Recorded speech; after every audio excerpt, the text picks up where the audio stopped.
The Aston Martin DBX707 gets a new interior for the 2025 model year, along with being the only way you can get a DBX now. They're all 707s here for 2025 because everyone just wanted the faster version, and why not? Whenever you're spending this kind of money, you might as well just go for everything, right? So it totally makes sense. But in this video, I'm going to cover the exterior, the interior, take it for a very fun little drive and see what it's like out on the road, as well as talking about the kind of fuel economy you can expect. Not like anyone cares in something like this, but the fuel economy you can expect, as well as the pricing and how it compares to the competition. So as far as the changes for 2025, like I said, all the big changes are on the inside. But before we get into the inside really quick, I first want to mention that this one is really an impressive spec. We have orange on the outside and on that interior, and it is the most orange car I think I've ever reviewed.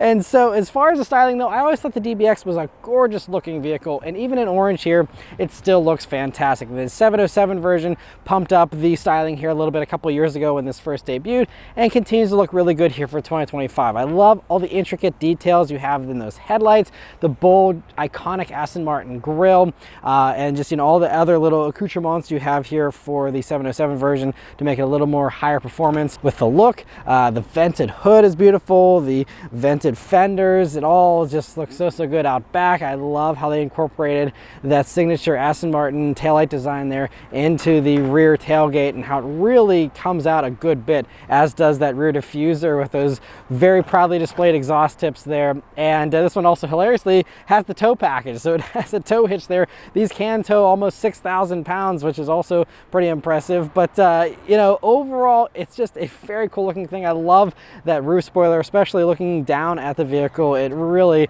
is an impressive look, and yeah, I just think it's a beautiful looking SUV even in this color. So about this all new interior in the DBX707, well, it's a very cool place to be. This one, again, all orange. I feel like you have to wear sunglasses just to drive around in this vehicle, even if it's a cloudy day, because it's so bright. But it's really fun. And anyway, as far as the new stuff, you can see there's a new steering wheel. There's a whole new center stack, the dashboard. Everything has been completely redone as far as the whole front of this interior is concerned. Now, from the seats back, you know, that all is the same, but I'll go over that briefly since this is my first time in a DBX. But as far as these seats go, they're really soft, comfortable seats. I think these are the regular seats you can get here in these, and they have heating and ventilation, and a bunch of different adjustments here for your bolstering, for lumbar, of course, and you know, several memory settings. And they're really nice, soft, comfortable seats. Of course, this leather is top-notch. I mean, it's an Aston Martin, you know, the leather is super impressive, smells amazing in here, everything feels amazing to the touch. Everything is covered in leather, by the way, or carbon fiber, or nice heavy metal. I mean, like, even just listen to the drive mode selector whenever I turn this.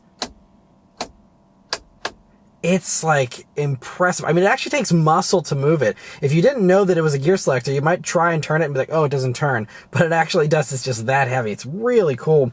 And anyway, so yeah, this whole interior is just a delight for the senses. But moving on to the steering wheel, this is one of the new things about this vehicle, and it's a pretty thick wheel. You know, if you have smaller hands, it's going to probably be a handful, but you know, for me, it feels pretty good at the 9-3 grip here. Little 10-2 notches. There's also these beautiful large metal paddle shifters on the back of the wheel. They're just beautiful. But even the little knobs here on the front are great. You do have this capacitive touch little pad, I think, kind of a little remnant of Mercedes, or Mercedes inspiration here with that. You know, it's not the best. I'd rather see, you know, a couple more scroller wheels there instead, but you know, it's fine. It gets the job done. You're probably not going to mess with that kind of stuff too much anyway, because what those control are just those right and left pods on the gauge cluster. And speaking of that gauge cluster, that gets, you know, all kinds of new graphics and a really nice display here. And you know, you can have the usual stuff like your map on the left hand side if you'd like, or on the right, all your basic information there. Nothing out of the ordinary, but you know, nice you have all these things here in this cluster. And of course, when you change the drive mode, that will change the look and the backgrounds there of those gauges as well.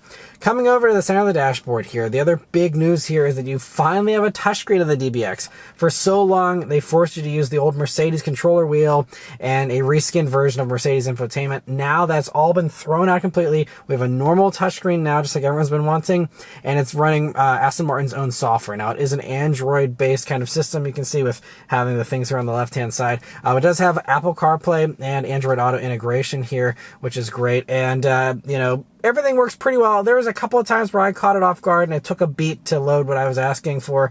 But once it's, up and running here, it's been totally flawless and actually pretty quick. And I like the telemetry, really cool look to that. And, doing radio stations, navigation, all that stuff is nice and easy. The only thing I will say is that the whole screen is at a bit of an angle, and it does get a lot of reflections, and it almost feels like a smaller screen than it actually is because of the angle that it's at. Minor nitpick, I'm just, again, so happy they improved this and improved it fairly quickly, I'll say as well. So that's great. It's also hooked up to this Bowers & Wilkins stereo, which is 14 speakers as standard, but there's an optional upgrade to 23 speakers here, which I believe this one has. And I don't have a lot of time to really sample the audio quality, but I'm more than confident that the Bowers & Wilkins stereo is going to be fantastic, because it's fantastic in everything else I've listened to it in. And so really nice you have that. Coming down, you have this whole new center console, which is, again, just so beautiful with the metal switches and the weight to them and the thickness of them. I mean, truly exotic levels of material qualities here. And, it's just great you have that. Now, I will say I'm not crazy about all the piano black you have around here. It's not ideal because it does pick up a lot of fingerprints and scratches and dust. But, maybe with Aston Martin's extensive customization, maybe they'll allow you to swap in some other material there if you pay enough. And you have a wireless phone charger here, and, more leather just for the fun of it here. And, a good variety of buttons, but not overwhelming. And really nice you have all of those. And you also even have an extra storage space underneath of that giant center console. And it's a really big storage space here. It also has your button for popping the hatch, but a really nice extra space. And it actually has a nice cutout, so you can actually reach all of this pretty easily. And so pretty well done too, ergonomically. You also have pretty decent pockets in the doors and some small-ish cup holders here in the middle, but should get the job done okay. And you have this sliding armrest, and you open it up and you'll see a good sized cubby with 2 more USB-C jacks and a power outlet in there. Moving on to the back seat though, that's also a very nice interior as well. It's a lot of space, more space than I was expecting, to be honest. I'm 5'9", me sitting behind myself. I have about 4 to 5 inches of legroom to spare. A lot of headroom too, especially because of this one having this glass roof, and they have their own climate controls, of course, and their own heated and ventilated seats. And the ventilated seats is an especially impressive option that this has, because a lot of other high-end SUVs still don't offer cooled second row seats. So the fact that you have this here is actually notable from a luxury standpoint and from a competitive standpoint. Not like this needs to compete with anything, but just a nice extra feature. You also have full down center armrests there with cup holders in them. You also have speakers and extra air vents there in the B pillar for those rear occupants, and a very soft, comfortable back seat. A really great vehicle if you're going to be hauling a lot of people in the back. They're going to have a really nice time, not only because it's an Aston Martin, but because it's a genuinely comfortable back seat, not just some afterthought here for making this an SUV. Then moving on to the cargo space, that is a good space, not super deep, but nice and wide and long. And beneath the floor there, you will see that there's a spare tire, which is great that you still do have that. And not a whole lot more to say about that. It is power operated, of course, and just a nice amount of space there in typical SUV fashion. But let's start up and go for a drive. The DBX has this beautiful Aston Martin key, has the script there on the sides, and it's raised lettering and some nice buttons there. And this is a heavy key. I have a crystal there on the front of it. I mean, it is really an impressive key. Unfortunately, this one has the sticker on it, but easily the most impressive key that I've handled, I think, honestly. Really, really nice. And so you feel special just holding the key, because it is really a beautiful work of art on its own. But anyway, of course, keyless access, keyless entry, push button start. So you just leave the key in your pocket, hit the engine start button here, and it turns right on. It's pretty quiet, but there is a way I've heard, if you pull the paddle here and hold it and then do a startup, it's a little louder.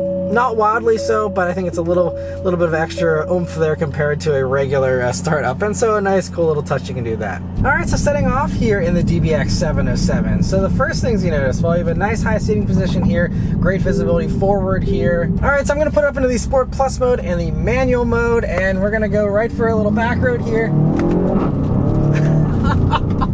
Oh man, we got a twisty little corner. I'll do a full acceleration in a minute, but we have a great little corner here, a little back road just for a split second we're going to enjoy here before we get into some more accelerations. But man, the DBX707 right off the bat impresses a lot.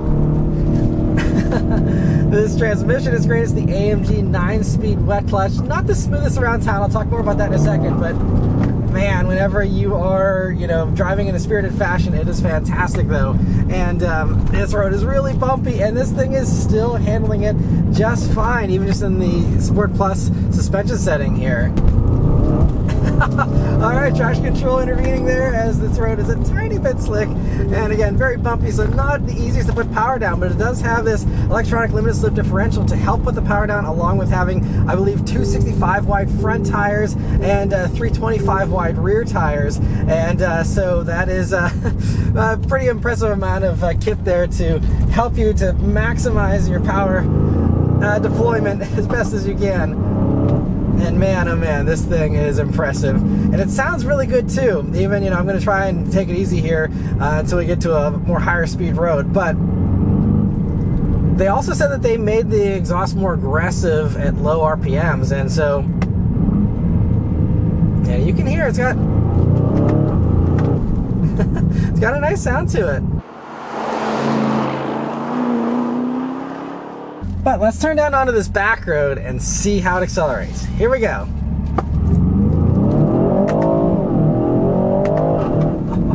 Oh man, this thing, I love the crackles and pops are great.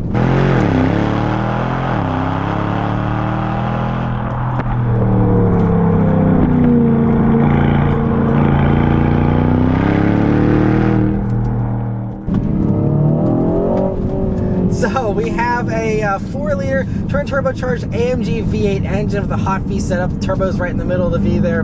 And it does 697 horsepower, 663 pound-feet of torque. 0 to 60 time for these is 3.1 seconds. It'll do 0 to 100 miles per hour in 7.9 seconds.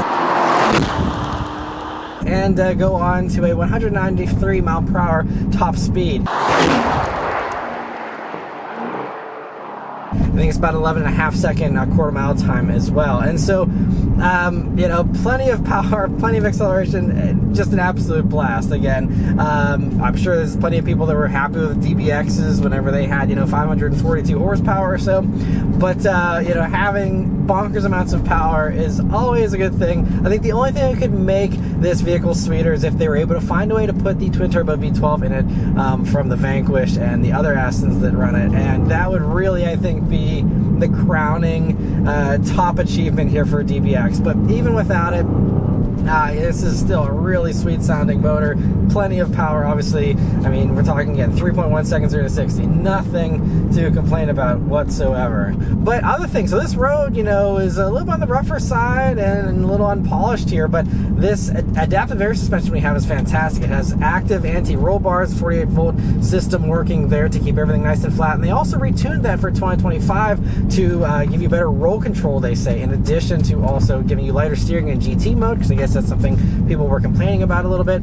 So this has that as well. And although these do weigh almost 5,000 pounds, 4,950 pounds to be exact, that weight distribution is pretty well distributed. 53% in the front, 47% for the rear. That's better than what you get in most other super SUVs like this. And so, you know, just really impressive that they were able to really manage that weight really well. You also have brake-based torque vectoring to help you out with that handling as well.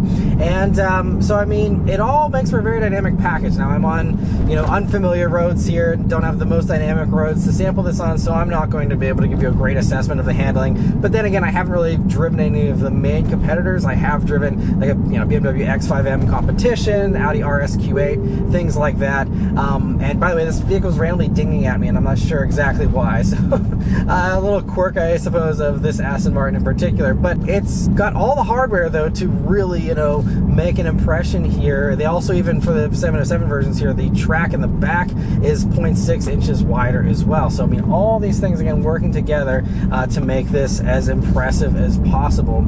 And it is certainly a blast. Even whenever you can't exploit it to its full potential, it still is just very impressive. And again, still nice and smooth too. I mean, even on this rougher road here in Sport Plus mode, it's still not too bad, honestly. And we could go ahead and put it into the comfort mode, but I don't want to do that because it's just too much fun here in this, you know, Sport Plus mode. It sounds better, and I'm all about just, you know, getting the maximum exposure here since I just have this little bit of time to drive it. And another acceleration here. Oh man. And it gets some nice strong brakes here, really make the nosedive a little bit more than I was expecting, honestly. It adds some drama here for sure. Speaking of those brakes though, their carbon ceramics is standard here on the 707s, and they're 16.5 inches in the front, 15.4 inches in the rear, and as you can see, they're massive brakes there. And of course they have to be orange because that was the main thing for this vehicle, is to maximize the orangeness of this spec. But yeah, it's they feel great. They're easy to modulate though, and they're easy to be smooth with, thankfully, still. And back to this windy road here. Just again, very briefly, get to sample it again. Very rough, but I mean, even on a tough road like this, I mean, you can't be flying on a road like this in a, you know, regular two-door Aston Martin. So in the DBX here, you know, you have a little bit less worries. Although these tires are very thin sidewalls still, but at least they're, you know, nice big beefy tires here, and you know, lots of ground clearance. Of course, the air suspension, by the way, can lift up and lower itself by about an inch or two, roughly, you know, between up and down. And so yeah, it's honestly, the Sport Plus, but the way it's soaking up these bumps is pretty impressive still. And man, it rockets out of that corner. This thing is a blast, man. Oh, and a nice little pop and crackle to go along with it. But now that we've caught up some traffic here, I'm going to go ahead and put it back down into just the GT mode, the comfort mode here. Take it out of the manual mode, and just very briefly evaluate the behavior of this vehicle here, just in this relaxed setting. Starting off from a stop there was nice and smooth, which is good because this AMG transmission is a little rough in traffic from my experience in other vehicles. Again, I need more time to see if Aston Martin has polished more of that out than AMG has, but you know, it's a wet clutch, so it just doesn't have a torque converter, so it's never going to be as smooth, I don't think, as a real torque converter transmission.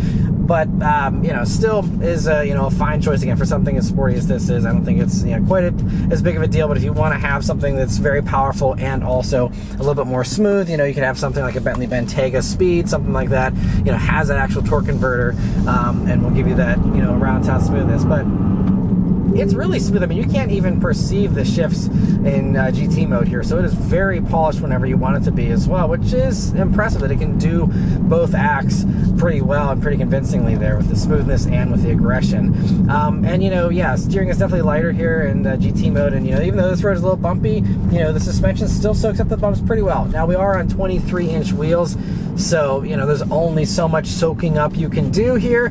But, you know, it does a pretty good job, and yeah, I think, again, this is a sportier SUV. That's just one of those things you're going to kind of have to be okay with. But, again, I don't think it's any kind of hardship. It's very soft and smooth, and, yeah, just a really, really fun thing to drive. You feel very special behind the wheel of this thing as well. And everyone sees it, of course, whenever it's orange, too. But anyway, let's talk about the fuel economy and the pricing and how it compares to the competition to round out the video here. So, as far as fuel economy goes, these are rated at 15 mpg in the city, 20 on the highway, and 17 combined. Nobody cares about fuel economy in these, so the only thing I'll say is that for nearly 700 horsepower, that's not bad. That's 4 mpg better than what Dodge can manage to do in a Durango Hellcat with similar horsepower, for example. The last thing that's also probably irrelevant is pricing, since this car is in the if you have to ask you can't afford it class of vehicles, but these start at $249,000. This one, though, has a jaw-dropping $103,200 extra cost option list that I'll put on the screen there for you to pause if you're curious, but the biggest price increasers are all those carbon fiber bits. As far as how it compares to the competition, the main competitor right now is the Lamborghini Urus, which for 2025 is now called the Urus SE, and comes only as a plug-in hybrid now. If the hybridization doesn't bother you, it does mean you get 92 more horsepower than the Aston for basically the same money, with the Urus SE starting at $258,000 before destination. The downside of the Urus is that it does a lot of part sharing, with the same powertrain as the Porsche Cayenne and interior materials that aren't as rich feeling as the Aston. Speaking of the Volkswagen Group parts sharing, Bentley also will likely get a version of this in the Bentayga eventually for a new speed version of that, but that's not something that's available yet as of the time of me filming this, and there's currently no high-performing Bentayga that's offered to really compete with the DBX707. If you want the ultimate exotic SUV and money is no object, it's hard to argue with a Ferrari Purosangue's screaming V12 engine, but those start at $424,000, with most costing $500,000 or more, and that's assuming Ferrari even lets you order one, which is unlikely unless you're a very well-connected Ferrari collector already. So, all these things considered, in my opinion, the Aston is the ultimate SUV that feels special in every way, stands out from the crowd more than the Urus and the Bentaygas that are much more common, and the Aston is actually one you can get without too much trouble, as long as you have the money, of course. And if you do find yourself in that fortunate position, I absolutely think the DBX707 is the one to get.